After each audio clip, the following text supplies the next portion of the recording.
This podcast is sponsored by ebookit.com, self-publishing solutions for the independent author and small press. Visit us today at ebookit.com.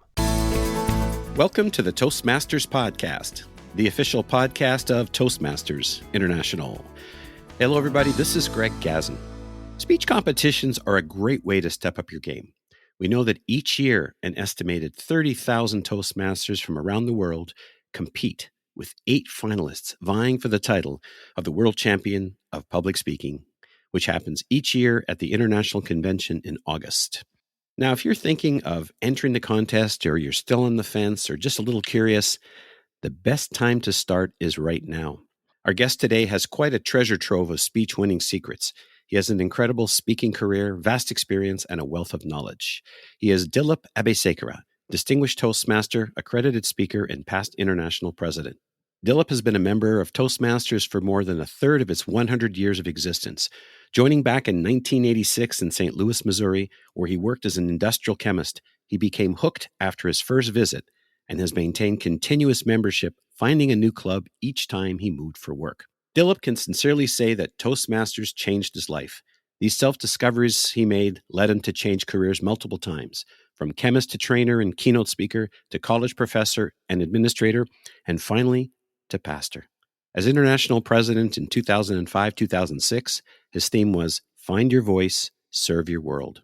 Dilip excelled in both Toastmasters communication and leadership tracks, but soon after joining, Dilip was drawn to speech contests, competing in table topics, international speech, and evaluation contest. He won district titles in each of these, but the international speech contest became his focus, earning him 5 district titles, 2 appearances at the World Championship of Public Speaking Finals, and a respectable second-place finish in 1992.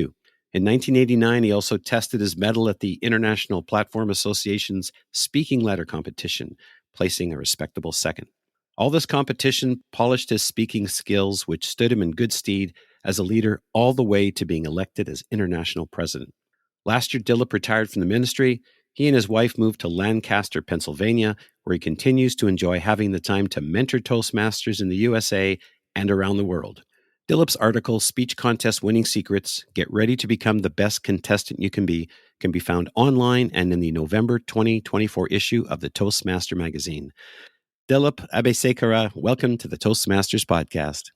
Thank you, Greg. I appreciate you having me on, and I'm looking forward to connecting with people on this podcast, in addition to the article that you just cited. Now, Dilip, I'm not sure if you were a scared stiff type like me when you began, or already an orator in the making. I have to ask, what was it that first drew you to speech competitions in the first place? Oh, I'll tell you. Because I love to speak. I was in my high school debating team, and when I went to college, I competed in the first, they called it an oratorical contest at Palm Beach Junior College. I entered that contest, and I had been in the States only for about 8 months by that time. And here I was competing, and I loved the competition. I placed second in that contest. And I knew that I could speak. So when I heard that there's this organization called Toastmasters where you get to give speeches, I thought, wow, this is awesome. There's an audience to listen to what I have to say. Later, I found that not everyone has the same mindset about that. And so I wanted to test my mettle. That's basically what I wanted to do. See how good I am and how good I can be. Oh, that's funny. Let's perhaps maybe start from the beginning. If someone is just thinking about taking the leap, maybe they have an idea for a topic, where's the first place that they should start? I think the first place they should start is just listening to championship speeches. Thanks to YouTube, now many of the world champions have their speeches on YouTube. I recommend that they go and listen to those speeches. And as they listen, notice how the speeches are crafted. Crafting a speech is a specialized skill that one has to learn if you're going to win at very high levels. And so you learn how to determine what the central idea of your speech is, how to build your speech with an attention grabbing introduction, lead into the topic, and then create a way that people will understand that there is something in that speech for them. So I tell people I coach, by the time you finish your introduction, people should be thinking, I better listen to this. There's something in this for me. I'd say the first thing the speaker should do is ask, how can I make this relevant to my audience? The speaker has to understand that they're speaking not to win a trophy. They're speaking to connect with an audience and give them value. If the value is high enough and the judges think so, the chances are pretty good that they will win that speech contest. Even if they don't win, for example, my 1990 speech, I think that was the best speech I had given up to that point, and it did not place. But because I knew that I had really given value and done a good job, I wasn't upset. I thought, wow, that's the best speech I have ever given. So maybe I just stay on this track and learn how to get even better. So that's what I would suggest. Learn how to craft a speech by listening to championship speeches and applying the lessons you learn in how to begin your speech, the opening, grabbing attention. I have written an article called The Art of the Speech, the Art of the Opening, ART. A stands for attention, R stands for relevance, and T stands for topic. By the time you finish the introduction, those three things should have been covered. Then you go into the body, you learn how to tell a story to illustrate your point, make sure the points are all interconnected so that there's a flow in your speech, and then you end, if you want to inspire, end by inspiring the audience. If you want to persuade, ask for action. If you are just giving information, give a summary so that people can remember what you said. Whatever it is that you wanted to achieve in that speech, wrap it up powerfully at the end, and then people will remember it. Introduction, body, conclusion. So it's really a way of learning, and the way you learn in Toastmasters, as you know, Greg, is by doing. And that means you have to prepare yourself to lose. It's okay to lose because you're bound to learn something every time you compete, and that will add up and ultimately allow you to speak to bigger audiences and win the bigger awards. That's awesome. Now, you talked about in the article, you talked about choosing an engaging topic. Of course, when we were just speaking here, you're also talking about the audience and you're talking about value. Can you share a little bit about the concept of the Venn diagram as you referred to it in the article? Yes. Boy, Greg, my hat is off to you. You obviously do your homework. You read my article. Yes, the Venn diagram I mentioned in my November article was part of it is you. It has to have meaning for you. Otherwise, you cannot speak enthusiastically. You cannot speak authentically. You cannot speak with power. So it has to have deep meaning for you. Then the other is the audience. Is this of interest to the audience? Will it have relevance to their lives? Don't talk about something that is only relevant to you and not to the audience. It has to connect with the audience. And then the third part of the Venn diagram is value. What is the value you're giving? It has to be something of value for people to want to listen to you. Yes, it can have relevance, but if the value is small, if they wonder, well, why you're spending time on that, no, it must be of value. So you, the audience, and value. And when these three come together, that small place where they intersect, that's your topic. Interesting. Yes. So one of the things you also mentioned in the article is understanding the judge's guide and what you're describing in terms of yourself and the audience and of value is seen directly there. Can you share a little bit about how those work together? Probably the best way to do it is to give an example. And the example I talk about is my World Championship speech in 1992. I had to ask myself the you part. What is unique about what I'm going to share? I don't want to just give a speech that anybody can give. I want to give a speech where the audience knows that I'm drawing upon my life experience. So I chose to talk about the time that I came over from Sri Lanka to the United States as a student.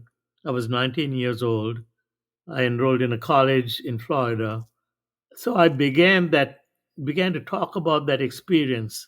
I was a stranger in a strange land. I used that line in the speech.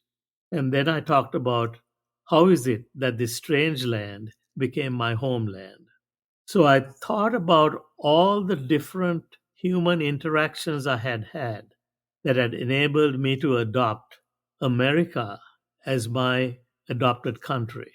And so all these images came to my mind, and I thought, well, I'm really talking about what makes our human experience fruitful and enjoyable and meaningful. Oh, I'm talking about human relationships. So slowly it becomes clearer to me. Will this resonate with people? And I was thinking, yes, because all of us are connected. And when we are disconnected, that is when people are depressed and lose hope. We need people. People need people. And they must learn how to nurture these human relationships. I'm just sharing with you my thought process. So, what are those points in my life where human relationships made a difference? And so I talked about some dear friends who I met in Florida, and then later when they moved to Georgia, they still kept in touch with me. And how one Christmas I was a lonely graduate student in a drafty room with no ability to buy a plane ticket to go home to visit my family. And I came from a large family. I knew what Christmas was to us: song and laughter and great food and relatives and friends coming and exchanging gifts, all the joy of Christmas. And I got a message from my friends in Georgia saying the husband had got an unexpected Christmas bonus check. They'd like to send me a bus ticket to come spend Christmas with them. And I shared the sheer joy I felt, how that gesture helped connect me to this country that I chose to adopt as my own. I also felt I need to share with them the pain that we suffer in this life. So I talked about the time I lost my job. What a terrible experience it was for me. And I felt disconnected, lost my job, lost my sense of self because I had always identified myself as a scientist, and now my job was taken from me. I talked about the time I was at home just nursing my broken heart in my study, and my 4-year-old daughter came in. She saw me, her eyes lit up, and she ran up to me, jumped up on my lap, hugged me tightly, and whispered in my ear, "I love you, Daddy." Oh, And then I pause and share again authentically because I'm speaking from my heart about something that really happened.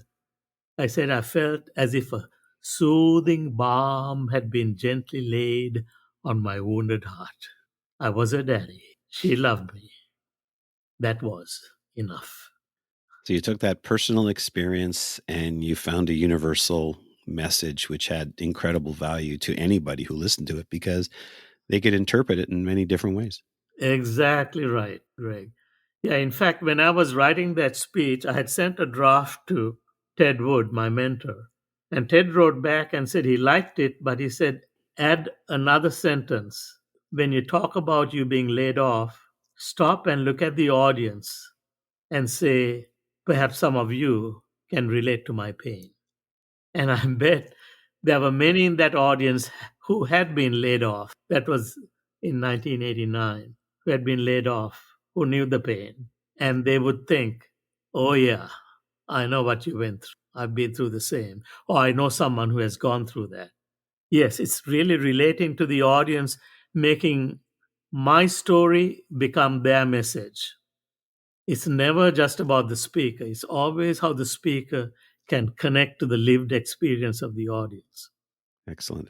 You also talked about some rhetorical devices, little pauses, Right. the delivery of the speech. So those are also a number of things that obviously when you're studying others, it's not just the words they say, but how they say it, how they're delivering it, the stories that they're telling. You got it right. That's why nowadays, we have videos to watch. So you can not only hear the speech, but you can see how the speaker uses body language, uses their body movement, uses their posture to convey a message and a meaning in what they are saying and connect with that audience.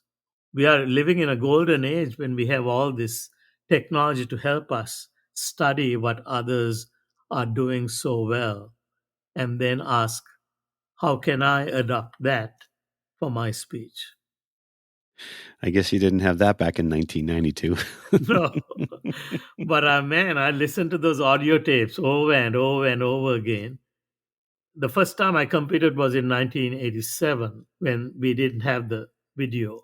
But by the time I competed in 1992, I had observed, I had gone to World Championships, watched those speakers, got their videotapes, studied them, and then it became part of who I was as I spoke. And video feedback was another powerful tool I used. I remember one day I was trying out a contest speech at a club. One of the pieces of feedback I got was someone just kind of joking with me, saying, "You had so many gestures." I didn't catch that. Fortunately, I had got that video recorded. And I realized that, boy, I was moving my hands unnecessarily, moving my hands too many times. It was sometimes interfering with the message. And that caused me to really slow down my gestures, move only when it added to the speech or when I felt compelled so that it was a natural movement. So all this helped. So, of course, these are all the things that you learned in the Toastmaster program. I'm just curious with the speech. Obviously, it took a while to develop. Did the storyline change over time? The final speech that you came up with, was it the same or similar to when you first started? Yeah, the central idea was the same, but how I expressed it, there were many, many nuances. I think I had 18 revisions to that.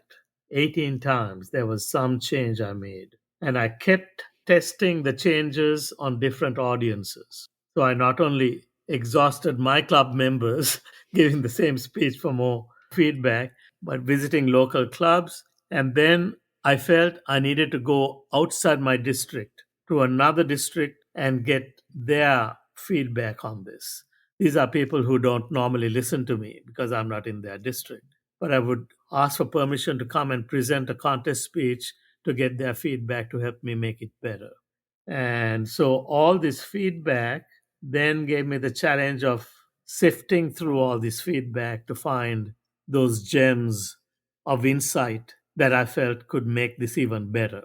So we learned to not only receive feedback with gratitude, but then become very discerning in what will make this clearer, simpler, and easier to follow for the audience. And you rehearsed not 100 times, not 200 times, but according to the article, 360 times. Right. Yeah, I became a very, very disciplined. I kept a record of every time I spoke. I kept all the feedback, written feedback that I asked for. I actually created a feedback form that people who listened to my contest speech could fill out. That way, I would have their written thoughts about how I could improve, what connected, what they loved, and what they didn't think added to the speech. To this day, I have a thick binder. I think it's a 2-inch binder with all the feedback forms I collected. I would pour over these and ask what advice will help this become a better speech. And of course, you need to be selective because some people are offering their opinion. Sometimes you could Right. take it, and sometimes you can say, I prefer not. Exactly. But I wouldn't tell them that. I would say, hey, thanks so much. I appreciate it. But then I would have to make the decision what advice I would follow and what advice I would not. One question that always comes to mind, given that You have to speak more than 4 minutes and 30 seconds and less than 7 minutes and 30 seconds. Otherwise, you'll be disqualified. Right. Is memorization. Right. What's your take on memorizing your speech? That's a common question that's asked by people who are beginning their speech contest journeys. I tell them you have 7 minutes and 30 seconds max. So every word must count. You don't have the luxury of using unnecessary words. And how you do that is by first fine tuning your speech so that you say, okay, this is about as good as I can make it right now. Then you want to give that speech to an audience and get their feedback. Find out what you can drop, whether there's anything you need to add, and hone your speech. And then at some point, you stop playing with it and you start memorizing. And I would just memorize a paragraph at a time. I would not try to memorize the whole speech right away, but I would give it at home. I would have a tape recorder going. Then I would take that and look at the script that I had written and ask myself, where did I deviate? Once in a while, I would come up with a better expression than what I had written down. So I would change the script. But that script ultimately becomes the place that you stop changing anymore and say, this is about the best I can do. And I'm running out of time. I'm getting close to the contest. So this is what I'm going to go with. My family also became a key player in this. My wife, being a native born American, could correct any mistakes I made in grammar. My children, because they had to listen to their dad, they became important. My son would be the timer. My daughter would listen critically. She was a little older and she has a knack for language. And then they would tell me what they thought. Here's an example. So one day I was driving my car with my daughter. She was 6 years old at the time. She was in her car seat in the back of the car. And I said, okay, Alison, listen to what I'm saying now. This is the speech I'm planning to give at the contest. While I was driving, I launched into the speech. Then she said, Daddy, she was interrupting my speech. She said, you're talking as if you don't mean it. Oh my gosh. Out of the mouths of babes. Yes, thank you, Alison, I said. I had to remember that I'm not just giving a speech by rote. I have to be able to say it in such a way as if it comes out as if I'm really meaning it, that I believe in what I'm saying. These are all the little things that went into making me a better speaker. Seeking feedback from people that you might not expect. Another time I remember I was practicing for a regional level contest. I had won the district. Now I needed to win at the regional. And when I gave the speech, I thought I had given it perfectly the way I had memorized it.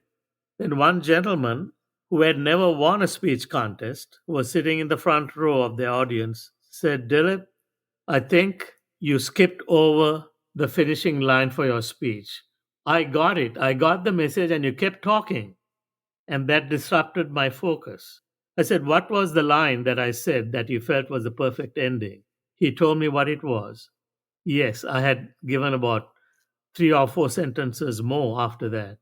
I thought about it. I thought, you know what? He might be right. So I tried that speech again, ending where he had said I should end. Every time I tried that with a different audience, the feedback came that was a perfect ending. And that's what I used and won at the regional level. So it's like being open. There are people who can give you feedback that you might not expect, but listen to them. They are the audience. They are the ones you're trying to touch in the heart and in the mind. And when they say something, think about it seriously. So this is all part of that process of learning to speak, give value to an audience, and make sure that you are saying something they can take back with them and apply to their lives. Wow. As you're speaking, I've jotted down about 10 or 15 different things here. Dilip, we have just scratched the surface, folks. If you've enjoyed this episode and you want to hear more, well, first of all, I want to encourage you all to share this episode with your friends and family and fellow Toastmasters. You can find the Toastmasters podcast at toastmasterspodcast.com, toastmasters.org, Google, Apple, and anywhere you find your podcasts. And also, don't forget, you can read Dilip's article, Speech Contest Winning Secrets. Get ready to become the best contestant you can be, in the November 2024 issue of the Toastmaster magazine. And there you'll find a deep dive into a lot more about what we talked about. Now, Dilip, this has been fantastic. I wish we had more time to get deeper into some of these other areas.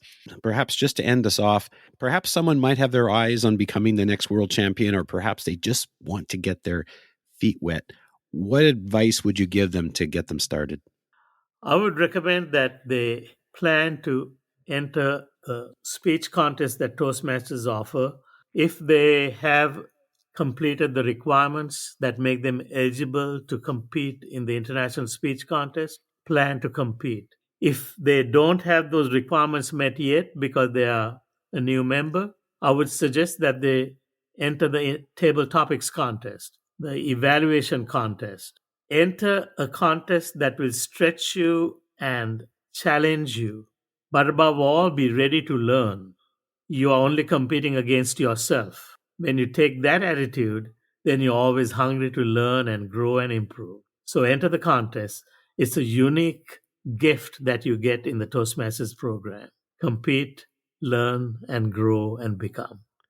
That's sage advice. And some districts actually have tall tales contests, humorous speech contests. That's right.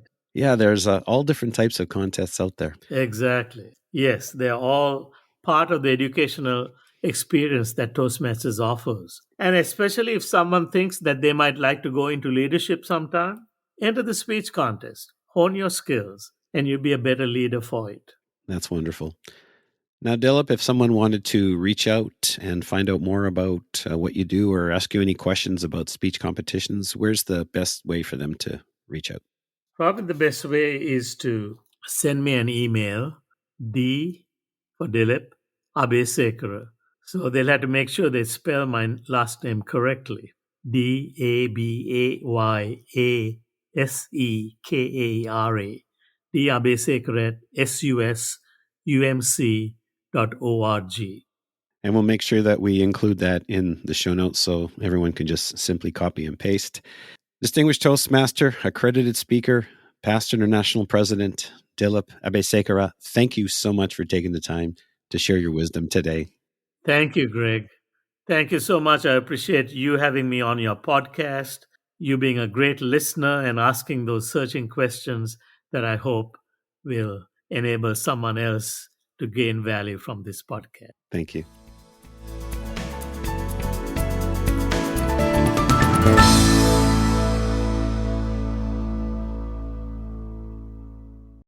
Ever imagined a book written just for you?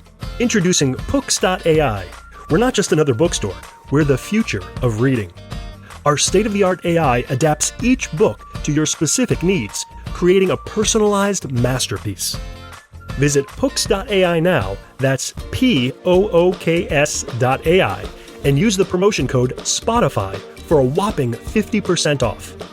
Books.ai, your personalized book awaits.